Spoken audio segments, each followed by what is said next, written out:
Thank you. I really appreciate you all coming out today. The other day I had a great opportunity to address 300 plus Republicans at a leadership conference. And the first thing I said is when they think Republicans are dead in this state, they need to look around. We are alive. We will take the day. We're going to send a message. This is the most Republican district in the state of Illinois. We have an opportunity, but we have to make a stand. And that stand, and what I believe in, is that the people who plow the field every day need to have a voice. They need to have somebody in Washington who respects when the people get up, hit the alarm, and go to work in the morning. I think people in Washington have truly forgotten who the customer is. They've been defined by the little pin on their lapel and not by their actions in representing their communities. I think we need to fight for that kind of change today. We have an opportunity to do that.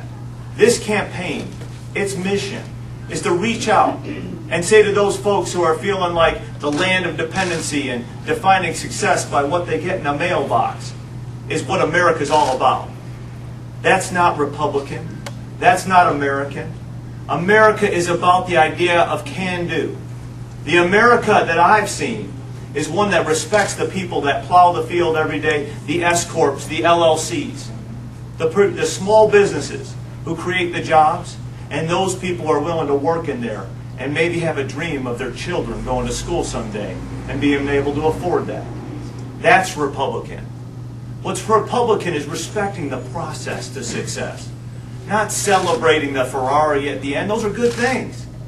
But the idea that we respect those that get up and go every day, they need a voice. They need a voice. And we are going to make a stand here in this district. We are going to send a message to Washington.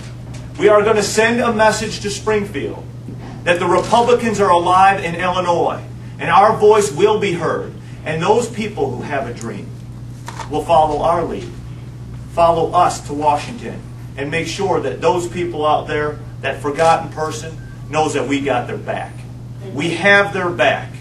So I want to first off thank you for being here today. Thank you very much. And I want to introduce my wife, Christine. Christine, can you say hello? Hey, Christine.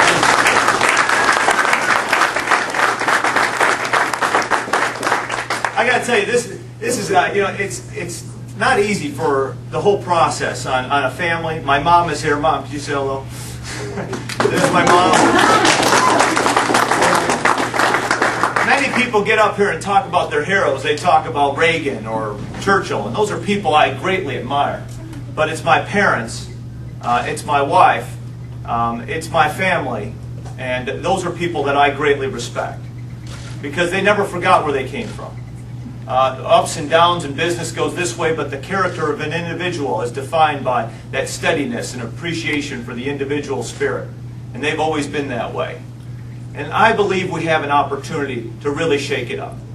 And I was thinking about running for office. One of the things I say, what is the number one job of a congressperson? Protect the people. If you don't feel like you could get on an airplane, you're not going to start business. You're not going to conduct things. And I don't believe that we should outsource our national security to China, Russia, and the United Nations.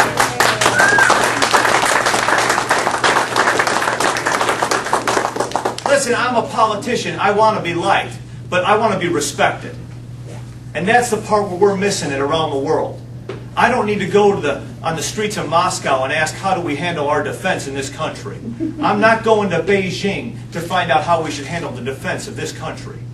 The defense of this country needs to be handled on the floor of the Congress, and politics need to end at water's edge. I mean, folks, that's the big thing here. We have too many people with our best and brightest overseas who are playing politics with them. And I think that's a wrong that needs to be righted.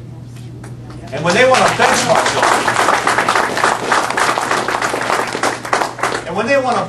them, I say, I got an idea. You got fiscal responsibility all of a sudden, the Democrats.